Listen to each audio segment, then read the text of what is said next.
Liga y estos últimos 3 años he estado en Liga 2 y la verdad es que me han ayudado mucho para coger confianza en mí misma y poder volver a la Liga Femenina Andesa de la mano del Casademont.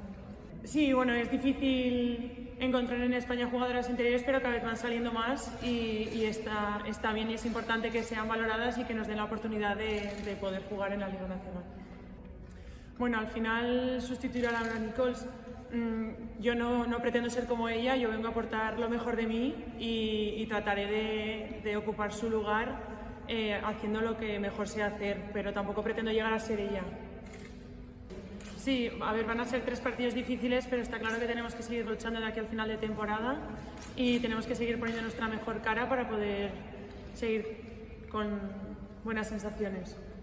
Sí, bueno, a ver, la clave está en seguir entrenando y entrar en dinámica de equipo.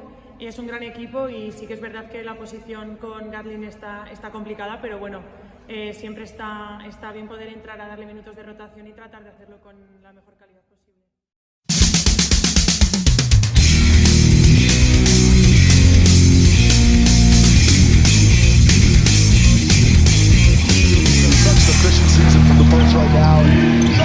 Those buckets are big moments for the Breakers. Now there's Wiley just using his size as well. That is a matchup between those two players. On occasion, so far this year. Johnson gets it up in the air, gives it to Wiley. Wiley gets another bucket.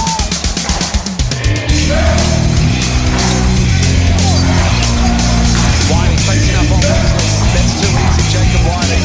It's been a long time between drinks for Amani Moore. Well, he's changed the hair. He's hoping to change the game. Comes to defensive attack.